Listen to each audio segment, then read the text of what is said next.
Welcome back. In the last lecture, I discussed that how to use HTML template, and this is the exactly same home.html file. And if you open it in a web browser, so this is the exact look of this template, and it's a very good looking template. And we are going to use this template in the remaining course.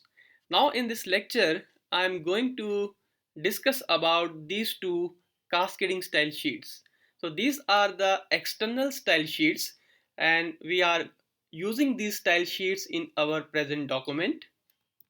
Well, the point here is that the looks of our template, it totally depends on these two files, right? And what would happen if these two links are not active, or it may go offline in the future. So maybe in future you may not be able to find this CSS on this URL. So it's a live URL, right? So it's better to download these CSS files on your own machine so that you do not have any reliability on these URLs. So in this lecture, I am going to discuss that how can you download these CSS files. And let me first copy this URL. This is the first CSS URL. Let me copy it, then go to your browser, and at this point you can paste it, and you can see that you have some code here. Let's copy everything here. Okay, and it's a large code. Now copy this one. You can press Ctrl C. Now open any editor. Let me open this one. So if you are using Windows, you can use Notepad or Notepad++. I'm using a Mac machine, so I am using a Sublime Text, and I'm going to paste it here.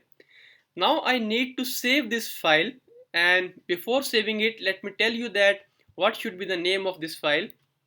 Well, the name of this file should be bootstrap.min.css. Let me copy it. Now open your text editor. Now click on the save file, save here, and now I can paste my file name here, and I'm going to copy it on the desktop, right? So this is how my file will be saved on the desktop. So you can see that I have bootstrap.min.css file on the desktop. So you have to do this exactly with the second URL.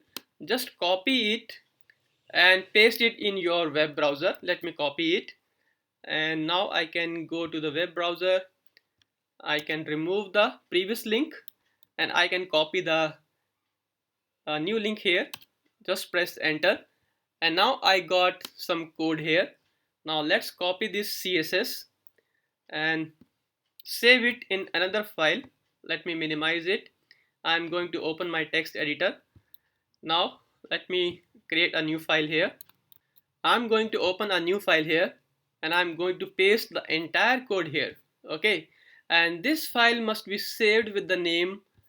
You can copy the name from here. It's a bootstrap theme.min.css.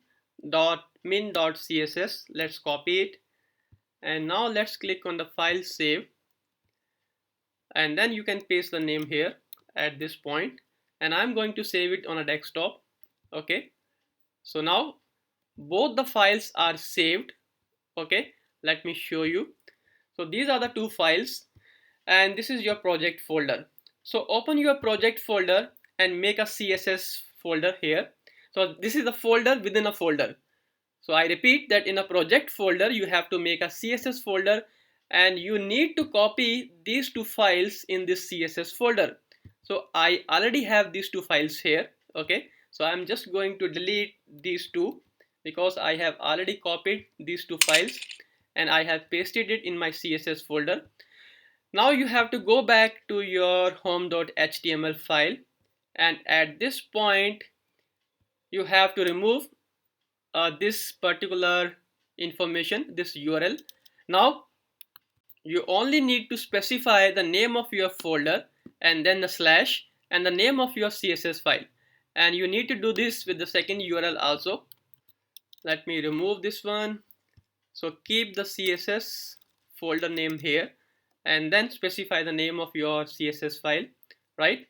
Let's save it. Okay, now go back to your browser and open your home.html file once again. I'm going to refresh it and see. So we are still having the same HTML interface, exactly same. Now we are not dependent on the internet, right? Or in case these URLs are not available on the internet, then still we will be able to work with this template. Okay, so I can still work with this template because I have downloaded these CSS files on my own machine in a project folder under the CSS folder, right? So this is how you can do it, and I want you to download these files, keep it in your project folder, and save your document. This is all about this lecture.